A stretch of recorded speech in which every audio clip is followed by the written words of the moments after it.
സാറേ, ഓർഗനൈസറിൽ ഒരു ലേഖനം വരുന്നു. അതിന് പിന്നാലെ 2 ദിവസം കഴിയുമ്പോൾ വീണ്ടും ലേഖനം വരുന്നു. അപ്പോൾ കേരളം പോലെയുള്ള ഒരു സംസ്ഥാനത്ത് എമ്പുരാൻ എന്ന് പറയുന്ന സിനിമയെക്കുറിച്ചാണ് ഈ ലേഖനമൊക്കെ വരുന്നത്.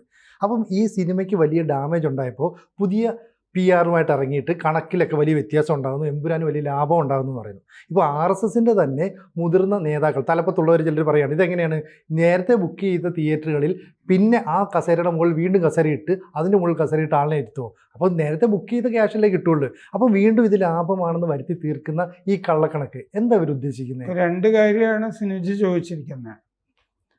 മറ്റേ ഓർഗനൈസറിൽ 2 ലേഖനം. അതെ, അതും കേരളം പോലൊരു ചെറിയ സംസ്ഥാനത്തെ അതെ കാര്യങ്ങൾ വെച്ചിട്ട് അത് ഓർഗനൈസറിൽ 2 ലേഖനം വന്നത്. 2ാമത്തെ ലേഖനം മോഹൻലാല് മാപ്പ് പറയും, ഈ മറ്റേ മാറ്റങ്ങൾ വരുത്തും എന്ന് പറഞ്ഞ ശേഷമാണ് 2ാമത്തെ ലേഖനം വരുന്നത്. അതായത് മോഹൻലാല് മാപ്പ് പറഞ്ഞ ശേഷവും പൃഥ്വിരാജ് കൈയാളിക്കൊണ്ടിരിക്കുന്ന രാഷ്ട്രീയം അത് ശരിയല്ല എന്ന് RSS പറയുന്നു. അതാണ് 2ാമത്തെ ലേഖനത്തിൻ്റെ ഇമ്പോർട്ടൻസ്. 2ാമത്തെ ലേഖനത്തിൽ പറയുന്നത് എന്താണെന്ന് വെച്ചാൽ, ആദ്യത്തെ ലേഖനത്തിൽ പോസ്റ്റ് ഗോദ്ര റൈറ്റ്സ് ഇല്ലേ, ഗോദ്രയ്ക്ക് ശേഷമുള്ള കലാപം മാത്രം എടുത്ത് കാശുണ്ടാക്കാനായിട്ട് ശ്രമിക്കുന്ന കാര്യമാണ് ആദ്യത്തെ ലേഖനത്തിൽ പറഞ്ഞത്. 2ാമത്തെ ലേഖനത്തിൽ ഓർഗനൈസർ പറഞ്ഞത് എന്താണെന്ന് വെച്ച് കഴിഞ്ഞാൽ, ഇയാൾ പണ്ടും ഹിന്ദു വിരുദ്ധത ഇയാളുടെ മുഖമുദ്രയായിരുന്നു. സേവ് ലക്ഷദ്വീപ് ഉൾപ്പെടെയുള്ള കാര്യത്തിൽ സേവ് ലക്ഷദ്വീപ് കാര്യം അതിൻ്റെ അകത്ത് പറഞ്ഞിട്ടുണ്ട്. പിന്നെ CAA കാലത്ത് കാര്യങ്ങൾ അതിൻ്റെ അകത്ത് പറഞ്ഞിട്ടുണ്ട്. 2ാമത്തെ ലേഖനത്തിൽ മറ്റേ ഓർഗനൈസർ പറയുന്നുണ്ട്, ഇയാൾ ഈ ബംഗ്ലാദേശിലൊക്കെ ഹിന്ദുക്കൾക്കെതിരെ കലാപം നടന്നപ്പോൾ ഇയാൾ എന്താണ് മിണ്ടാതിരുന്നത് അല്ലേ? അതെ, അങ്ങനത്തെ എത്രയോ കാര്യങ്ങളുണ്ട്. പ്രയാഗരാജ് ഇല്ലേ വരുന്നുണ്ട്, മലിനമാണെന്ന് പറയുന്നു. ഇയാൾ ഹിന്ദുക്കൾക്ക് അനുകൂലമായിട്ട് ഇയാൾ എന്തുകൊണ്ടാണ് സംസാരിക്കാതിരിക്കുന്നത്? അതാണ് അതിൻ്റെ അകത്തെ പ്രശ്നം. ഇപ്പോ ഇയാളുടെ മുമ്പ് തന്നെ ഒരു അഭിമുഖത്തിൽ അയാൾ ചെയ്ത സിനിമകളിൽ അയാൾക്ക് ഏറ്റവും കൂടുതൽ ഇഷ്ടപ്പെട്ട സിനിമ അൻവർ ആണെന്ന് അയാൾ പറഞ്ഞിരുന്നു. മറ്റേ ജയിലിൽ കിടന്നിട്ട് പുറത്തേക്ക് വരുന്ന ഒരു CR ഓമനക്കുട്ടൻ്റെ മോൻ. CR ഓമനക്കുട്ടൻ നമ്മുടെ സുഹൃത്തായിരുന്നു. ഓമനക്കുട്ടൻ്റെ മോൻ അമൽ നീരദ് സംവിധാനം ചെയ്ത പടമാണ് അൻവർ. അൻവറിൽ ഈ പറഞ്ഞ പോലെ ഒരു കോട്ട പോലത്തെ ജയില് ഇതിൻ്റെ അകത്ത് നടക്കുന്ന സംഭവങ്ങളൊക്കെയാണ്. അതും ഒരു ഇസ്ലാമിക കഥയാണത്. ജയിലിൻ്റെ അകത്തെ ഗാങ്ങും കാര്യങ്ങളും ഒക്കെ ഉണ്ട്. അപ്പൊ അതാണ് ഏറ്റവും ഇഷ്ടപ്പെട്ടതെന്ന് മുമ്പ് പറഞ്ഞിട്ടുണ്ട്. പിന്നെ അത് ഞാൻ കണ്ടതാ. പിന്നെ ജനഗണമന എന്ന് പറഞ്ഞൊരു സിനിമ, അഭിഭാഷകനായിട്ട് വരുന്നത് അയാൾ അഭിനയിച്ചതാണ്. അത് ഏതൊരു എഞ്ചിനീയറിംഗ് കോളേജ് ഇല്ലേ ബംഗളൂരുവിലെ മറ്റേ കൊല്ലപ്പെടുന്നതും കാര്യങ്ങളും ഒക്കെ ആയിട്ട് അതിൻ്റെ അകത്തും ഒരു ഇസ്ലാമിക അജണ്ട കള്ളക്കടത്ത് നടത്തി കയറ്റിയിട്ടുണ്ട്. അൻവറിലുണ്ട്, ജനഗണമനയിലുണ്ട്. ഇങ്ങനെയുടെ പല സിനിമകളിൽ ഇതിങ്ങനെ ഒളിച്ചു കടത്തുന്നു. അതിനാണല്ലോ കള്ളക്കടത്തെന്ന് പറയുന്നത്. അപ്പൊ പണ്ട് നിയമസഭയിൽ വെച്ച് CH മുഹമ്മദ് കോയ ഈ കള്ളക്കടത്ത് ഇവരുടെ കൊലത്തൊഴിലാണെന്ന് പറയുമ്പോൾ ഒന്നുമില്ല, ഞങ്ങൾ നേരെ കടത്താറുള്ളൂ എന്ന് പറഞ്ഞൊരു സംഭവം ഉണ്ട്. അത് പ്രേക്ഷകർ ക്ഷമിക്കണം, ഇങ്ങനെ CH മുഹമ്മദ് കോയ പറഞ്ഞിട്ടുള്ളതാണ്. അപ്പോ ഈ സംഗതികൾ ഉള്ളത് കൊണ്ട് ഈ ഹിന്ദു വിരുദ്ധത ഇയാളുടെ ഒരു മൊത്തം ഇയാൾ വിചാരിക്കുന്നത് ചിലപ്പോൾ ഇതായിരിക്കും സെക്കുലറിസം എന്ന് വിചാരിക്കുന്നുണ്ടാവാം. BBC മോദിക്കെതിരെ ഡോക്യുമെന്ററി എടുത്തിട്ടുള്ള ഒരു സ്ഥാപനമാണ്. അവിടെ ജോലി ചെയ്ത ഒരാളാണ് ഭാര്യ. ഭാര്യയെ ആദ്യം രംഗത്തിറക്കിയിരുന്നു ഇത് വരുന്നതിന്റെ തലേന്ന്. ഇത് വന്ന് പ്രശ്നമായി കഴിഞ്ഞപ്പോൾ അമ്മയെ രംഗത്തിറക്കിയിട്ടുണ്ട്. നേരിട്ട് വരാനൊക്കെ പേടിച്ചിരിക്കുക. ഈ ഓർഗനൈസറിലെ ലേഖനവും RSS നിലപാടും ഒക്കെ എടുത്തല്ലോ. ഇന്ന് അമ്മ പറഞ്ഞിരിക്കുന്നത് എന്താന്ന് വെച്ചാല്, പൃഥ്വിരാജിന്റെ ജാതകമൊന്നും RSSന് അറിയില്ല എന്നാണ്. അപ്പൊ ഇത്രയും കാലം RSS അത് ശ്രദ്ധിക്കായിരുന്നു വലിയ മോശമായി പോയി എന്നാണ് അല്ലേ? പൃഥ്വിരാജിന്റെ ജാതകം അറിയില്ലാതെ. അപ്പൊ എന്താണ് ഈ അമ്മയെ കൊണ്ടൊക്കെ ഇയാൾ ചെയ്യിക്കാൻ ശ്രമിക്കുന്നത്? ഇനി വേറൊരു എൻ്റെ അനുഭവം പറയാം. 1996 ഈ പൃഥ്വിരാജ് സുകുമാരന്റെ ബാപ്പ സുകുമാരൻ BJP സ്ഥാനാർത്ഥിയാകും തിരുവനന്തപുരത്ത്. എന്ന് പറഞ്ഞ രാജവചന വന്നു. അന്ന് എന്നോടൊരു BJPയുടെ ഈ PR ഒക്കെ നോക്കിയിരുന്ന ആളെന്നോട് പറഞ്ഞു, ഇങ്ങനെ ആലോചന നടക്കുന്നുണ്ട്, അപ്പം മലയാള മനോരമയിൽ മത്സരിക്കുമോ എന്നിട്ടൊരു കോളം ഉണ്ടല്ലോ, പങ്ക്തി. അപ്പൊ അതിൻ്റെ അകത്ത് ഇയാളെ പ്രസന്റ് ചെയ്യാൻ പറ്റും, നമുക്ക് കിട്ടിയൊരു എക്സ്ക്ലൂസീവ് വിവരമാണ്, പോയി കാണ് എന്ന് എന്നോട് അവർ പറഞ്ഞിരുന്നു, നിങ്ങളൊന്ന് പോയി കാണ്. അപ്പൊ ഞാൻ പൂജപ്പുരയിൽ പോയി. നല്ല ബംഗ്ലാവാണ് താമസിക്കുന്നത്. അവിടെ പോയി ഞാൻ സംസാരിക്കുന്നതിൻ്റെ ഇടയ്ക്ക് മല്ലികയെ വിളിച്ച് പരിചയപ്പെടുത്തുകയൊക്കെ ചെയ്തു. അകത്തുനിന്ന് 5 പത്രം വായിക്കാറുണ്ട്, പ്രിന്റഡ് ആൻഡ് പബ്ലിഷ്ഡ് വരെ വായിക്കാറുണ്ട് എന്നൊക്കെ സുകുമാരൻ പറഞ്ഞു. മക്കളുടെ കാര്യം പറഞ്ഞു. രണ്ടുപേരും കഴക്കൂട്ടം സൈനിക് സ്കൂളിലാണ് പഠിക്കുന്നത്. അവർക്ക് ഇന്ദ്രജിത്ത് പൃഥ്വിരാജ് എന്ന് പേരിട്ടതിൻ്റെ ചരിത്രപരമായ കാരണങ്ങൾ, ഇതിഹാസപരമായ കാരണങ്ങളൊക്കെ എന്നോട് പറഞ്ഞു. എന്നിട്ട് BJP സ്ഥാനാർത്ഥിയാകാൻ തയ്യാറാണെന്നും പറഞ്ഞു. ആണല്ലേ? പിന്നെ അത് ശരി. അപ്പൊ ഇങ്ങനെ ദേശാഭിമാനിയായ ഒരാള്, മറ്റേ പൃഥ്വിരാജ് ആയതുകൊണ്ടാണ് ഞാൻ ബാപ്പ എന്ന് പറഞ്ഞത്. സുകുമാരനോട് എനിക്ക് വലിയ താല്പര്യമാണ്. അപ്പോ ഇങ്ങനെ ഒരാൾ വീട്ടിലുണ്ടായിരുന്നതാണ്. അതെന്തുകൊണ്ടാണ് ഇപ്പോ ഈ മറ്റേ അമ്മയും മറന്നു പോകുന്നത്? അല്ലേ? മറക്കാൻ പാടില്ലാത്തല്ലേ?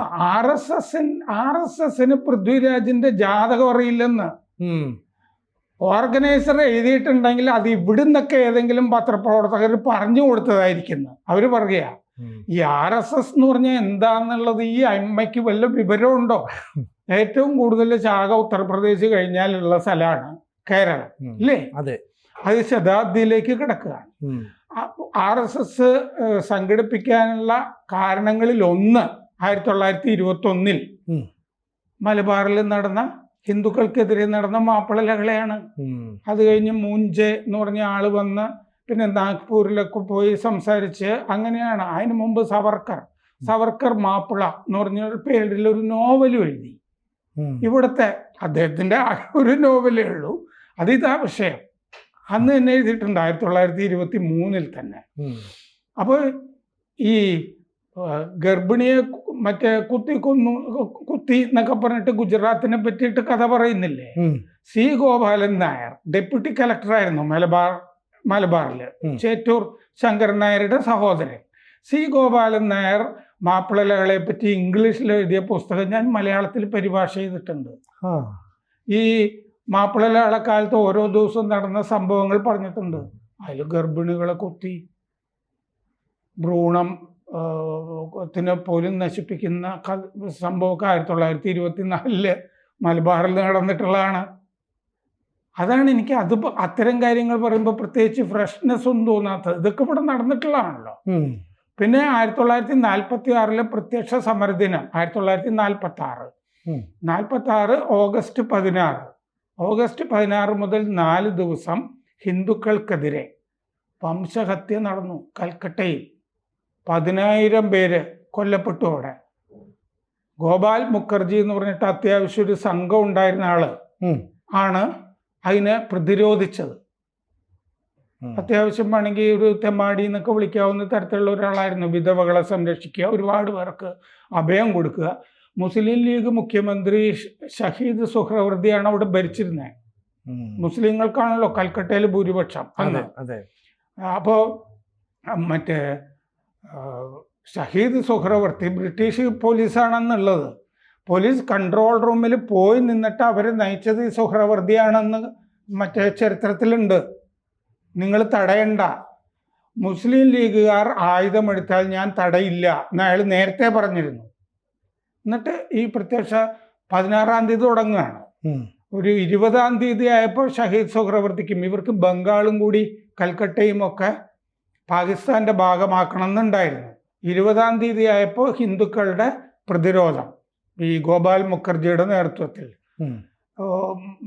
മറ്റേ ശക്തമായി കഴിഞ്ഞപ്പോൾ ആ പരിപാടി നടപ്പില്ല എന്ന് മനസ്സിലായി. അപ്പൊ അങ്ങനെയാണ് മറ്റ് പശ്ചിമ ബംഗാൾ ഇവിടെ തന്നെയൊക്കെ നിന്നത്. അപ്പോൾ മറ്റേ പൃഥ്വിരാജിന്റെ അല്ല, മറ്റേ മല്ലിക സുകുമാരന്റെ വരെ ജാതകം, സുകുമാരന്റെ പശ്ചാത്തലം ഞാൻ പറഞ്ഞല്ലോ, ഇതൊക്കെ RSSന് അറിയാവുന്നതാണ്. അതുകൊണ്ടാണ് പഴയ കാര്യങ്ങളൊക്കെ ഈ ഓർഗനൈസറുടെ ലേഖനത്തിൽ ഇത് വന്നിട്ടുള്ളത്. പിന്നെ നമ്മൾ ഇത് സെൻസർ ചെയ്യുമ്പോൾ ഹിന്ദുത്വവാദികൾ അതിൻ്റെ അകത്തുണ്ടല്ലോ. അതിലൊരാളെ എനിക്ക് നന്നായിട്ട് അറിയുകയും ചെയ്യാം. പക്ഷേ നമ്മൾ സെൻസർ ബോർഡിൽ ഇരിക്കുമ്പോൾ ഈ 5 പേരാണ് ഒരു സിനിമ സെൻസർ ചെയ്യുക. ആ സെൻസർ ചെയ്യുന്നതിൻ്റെ തലപ്പത്ത് വരുന്നത് റീജിയണൽ സെൻസർ ബോർഡ് ഓഫീസർ, അദ്ദേഹമാണ്. ഈ സെൻസർ ചെയ്യുന്ന ആളുകൾക്കൊരു ഫോം കൊടുക്കും, അതിൽ നമ്മുടെ അഭിപ്രായങ്ങൾ എഴുതാം. അത് കഴിഞ്ഞിട്ടൊരു ചർച്ചയുണ്ട്. ആ ചർച്ചയിൽ നമ്മുടെ അഭിപ്രായങ്ങളൊക്കെ പറയാം. പക്ഷെ അഭിപ്രായങ്ങൾ പറഞ്ഞാലും അവസാനം തീരുമാനം എടുക്കുന്നത് സത്യത്തിൽ ഈ സെൻസർ ബോർഡിൽ അംഗമായിട്ട് പോയിട്ട് കാര്യമൊന്നുമില്ല. നമ്മുടെ തീരുമാനമൊന്നും അതിൻ്റെ അകത്ത് വലിയ ബലമുള്ളതല്ല. ഭൂരിപക്ഷം എന്താണെന്നുള്ളതാണ് അവിടെ പ്രധാനം അല്ലേ. എൻ്റെ ഒരു അഭിപ്രായം ഞാൻ പറയുകയാണ്, ഇതിൻ്റെ അകത്ത് ലഷ്കർ-എ തൈബ ക്യാമ്പിൽ ഉണ്ടായിട്ടുള്ള ആളാണ് ഈ സയ്യിദ് മസൂദ്. ഈ കഥാപാത്രം പൃഥ്വിരാജിൻ്റെ ആ ക്യാമ്പ്, പാകിസ്ഥാനിലെ ക്യാമ്പിൻ്റെ ആ ദൃശ്യം കാണിക്കാൻ പാടില്ല എന്ന് ഞാൻ പറഞ്ഞാൽ നടക്കണം എന്നില്ല. ഈ 5 പേരിൽ ഭൂരിപക്ഷം കിട്ടണം, എങ്കിലേ അത് ഒഴിവാക്കൂ. പിന്നെ ഇതിൻ്റെ അകത്ത് മറ്റേ റീജിയണൽ ഓഫീസർ ഉണ്ടല്ലോ, അയാൾ ഉദ്യോഗസ്ഥനാണല്ലോ. മറ്റവരെ എപ്പോൾ വേണമെങ്കിലും എടുത്ത് കളയാവുന്ന മെമ്പേഴ്സ് അല്ലേ. ഇവിടെ റീജിയണൽ ഓഫീസറിന്റെ പേരെന്താണെന്നറിയാമോ? വദീം തുഫൈൽ. ഞാൻ പ്രത്യേകിച്ചൊന്നും ആരോപിക്കുന്നൊന്നുമില്ല, പക്ഷെ തീരുമാനം എടുക്കുന്ന ആള് വദീം തുഫൈലാണ് കേരളത്തില്. ഇത് കണ്ട കൂട്ടത്തിൽ 4 സംഖ്യകളുണ്ട്, ശരി. പക്ഷെ തീരുമാനം വദീം തുഫൈലിൻ്റെയാണ് തീരുമാനം. അതും കൂടി പറയണമല്ലോ നമ്മൾ പറയുമ്പോൾ. അത് പറയണം. ഇനിയിപ്പോ കണക്കിന്റെ കാര്യമാണല്ലോ, സമ്പൂർണമായിട്ട് തട്ടിപ്പ് കണക്കാണ് ഈ പറഞ്ഞുകൊണ്ടിരിക്കുന്നത്. ഇപ്പൊ 100 കോടി ക്ലബിൽ എത്തിയോ? ഇപ്പൊ 100 കോടി ക്ലബിൽ എത്തിയെന്നൊക്കെ അവർ അവകാശപ്പെടുന്നു. മറ്റേ വിദേശത്തെ ഏതോ ഒരു കണക്ക് മോഹൻലാൽ 85 കോടി രൂപ വിദേശത്തുനിന്ന് മാത്രം കിട്ടിയെന്നാണ് മോഹൻലാൽ ഇപ്പം പുറത്തുവിട്ട ഒരു കണക്കിനുള്ളത്. അത് ഡോളറായിട്ടല്ലേ വരുന്നത്, ചിലപ്പോൾ ഇന്ത്യൻ റുപ്പീസിലേക്ക് 85 കോടി റുപ്പീസിലേക്ക് കൺവെർട്ട് ചെയ്യല്ലേ. അവിടെയും തിയേറ്ററിന് കാശ് കൊടുക്കുകയൊക്കെ വേണ്ടേ, ഡിസ്ട്രിബ്യൂട്ടറിനോ. പിന്നെ അതൊക്കെ തീർന്നില്ലേ കഥ. ഇനി ഞാൻ മൊത്തം ഇതിന്റെ ഒരു കണക്ക് പറയാം. കേരളത്തില് 700 തിയേറ്ററാണുള്ളത് സിനിമ പ്രദർശിപ്പിക്കാൻ. ഇവിടെ മുഴുവൻ എമ്പുരാൻ ആണെന്ന് കരുതുക. നമ്മൾ മൊത്തം എമ്പുരാൻ ഹൗസ്ഫുൾ ആണ്, എല്ലാ തിയേറ്ററിലും എമ്പുരാനാണ് എന്നുള്ള കാഴ്ചപ്പാടിലാണ് ഞാൻ കണക്ക് പറയാൻ പോകുന്നത്. ഹൗസ്ഫുൾ ആണെന്നുള്ള കാഴ്ചപ്പാടില്. ഇതല്ല എന്നുള്ളത് എനിക്കറിയാം, കാരണം എത്രയോ പേര് എനിക്ക് കാലി സീറ്റുകളുടെ ചിത്രം അയച്ചു തരുന്നുണ്ട്. അപ്പൊ 700 തിയേറ്റർ, ഈ 700 തിയേറ്ററിൽ 777 പ്രദർശനോ സ്ക്രീൻ ഉണ്ട്. 777 സ്ക്രീൻ ഉണ്ട്. കാരണം ചില സ്ഥലങ്ങളിൽ 2, 3 ഒക്കെ കാണും. അപ്പോൾ 800 തിയേറ്ററിൽ എടുക്കാം നമുക്ക്, ആ സ്ക്രീനും കൂടി വെച്ചിട്ട് 800 സ്ക്രീൻ എടുക്കാം. 60 മുതൽ 200 സീറ്റ് വരെയാണ് ചെറിയ തിയേറ്ററുകളൊക്കെ ഉണ്ടല്ലോ, മൾട്ടിപ്ലക്സിലൊക്കെ. 60 മുതൽ 200 സീറ്റ് വരെയാണ് ഓരോ സ്ഥലത്തും ഉള്ളത്. ശരാശരി മറ്റേ 150, 60 മുതൽ 200 സീറ്റ് വരെ എന്നുള്ളത് നമുക്ക് ഓരോ തിയേറ്ററിലും ശരാശരി 150 സീറ്റ് എടുക്കാം. അങ്ങനെ എടുക്കുമ്പോൾ ഒരു ദിവസം 4 പ്രദർശനം എന്ന് കൂട്ടുക. ഹൗസ്ഫുള്ളായിട്ട് എമ്പുരാൻ്റെ 4 പ്രദർശനം ഉണ്ടെങ്കിലുള്ള കണക്ക് 800 × 150 × 4. 800 സ്ക്രീൻ, 150 സീറ്റ്, 4.8 ലക്ഷം ടിക്കറ്റ്. ഇതാണ് മൊത്തം. ഹൗസ്ഫുള്ളാണ് എമ്പുരാൻ എല്ലായിടത്തും എന്നുള്ള കാഴ്ചപ്പാടിൽ 4.8 ലക്ഷം ടിക്കറ്റ് വിൽക്കുന്നു ഒരു ദിവസം. ഒരു ടിക്കറ്റിന് 150 രൂപ എന്ന് കണക്കാക്കുക ശരാശരി. ഇത് കുറവും കൂടുതലും എല്ലാം ഉണ്ടാവും, എല്ലാം കൂടി വെച്ചിട്ട്. അപ്പോൾ ഹൗസ്ഫുൾ ആയിക്കഴിഞ്ഞാൽ 4,80,000 ടിക്കറ്റാണല്ലോ വിറ്റത്. ഇൻറ്റു 150, അപ്പോൾ എത്ര വരും? 7.2 കോടി ഇല്ലേ? അതെ, 7.2 കോടി വരും. ഇതാണ് ഒരു ദിവസം ഹൗസ്ഫുൾ ആയാൽ കേരളത്തിൽ നിന്ന് കിട്ടുന്നത്. കേരളത്തിലെ കണക്ക് മാത്രം 70% ഒക്യുപ്പൻസി എന്ന് വിചാരിക്കുക, ഹൗസ്ഫുൾ അല്ല. അങ്ങനെയാണെങ്കിൽ 5 കോടിയാണ് കിട്ടുക.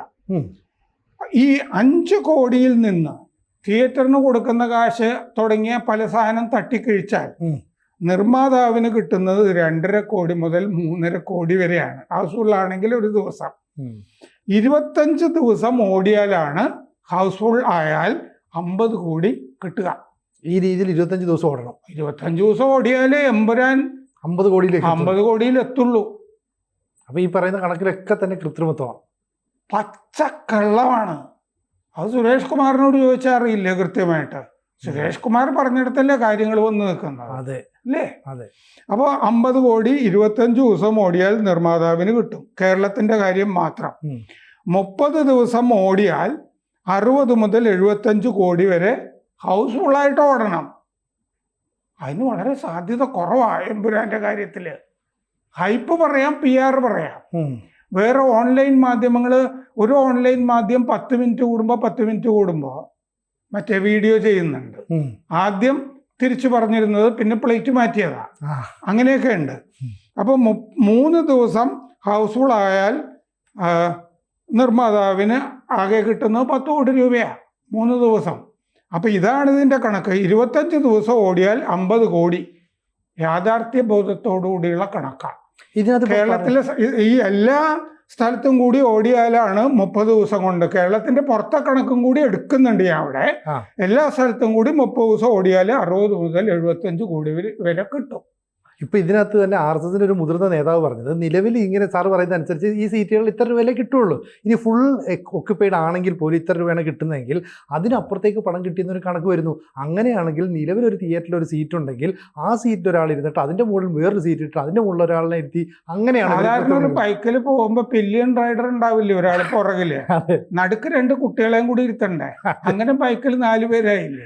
അങ്ങനെ സീറ്റിൽ ഒരാൾ ഇരിക്കുക, അയാളുടെ മടിയിൽ 3 പേര് വന്ന് ഇരിക്കുക. എന്നിട്ട് അവർ അങ്ങനെയാണെങ്കിൽ 100 കോടി ക്ലബിലേക്കോ 200 കോടി ക്ലബിലേക്കോ ഒക്കെ ഇത് നമുക്ക് കേറ്റാം. അതെ. അപ്പൊ ഒരു PR ഇതിന് പുറകെ വർക്ക് ചെയ്യുന്നുണ്ടെന്ന് മനസ്സിലാകുന്നുണ്ടല്ലേ? PR ഉണ്ടല്ലോ, പൊളിഞ്ഞു പോകാതിരിക്കാൻ, അങ്ങനെ വരുത്താൻ. അതായത് എന്താന്ന് വെച്ച് കഴിഞ്ഞാൽ, പെരുന്നാൾ കഴിഞ്ഞാല് മുസ്ലിങ്ങൾ ധാരാളം കയറും. കാരണം ഗുജറാത്ത് എന്നൊക്കെ പറഞ്ഞ ആദ്യഘട്ടത്തിൽ പ്രചരിപ്പിക്കുക.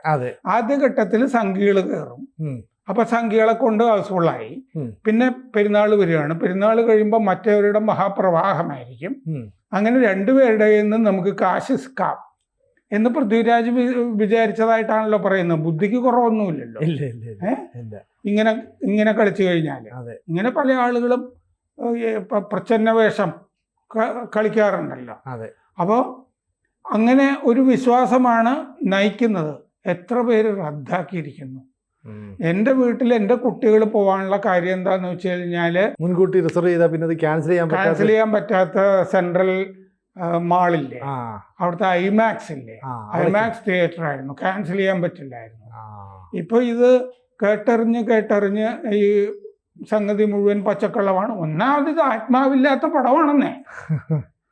ഇവിടെ MLA ആയിരുന്ന നെടുമ്പുള്ളി പിന്നീട് ഇവിടുന്ന് പോയിട്ട് ആഗോള കാർട്ടലുകളുടെയൊക്കെ ബോസായി കഴിഞ്ഞു കഴിഞ്ഞാൽ അയാൾക്ക് ആഗോള പ്ലെയർ ആണല്ലോ. പിന്നെ ഇവിടെ വന്നിട്ട് അയാൾക്ക് രാഷ്ട്രീയത്തിൽ എന്താ താല്പര്യം?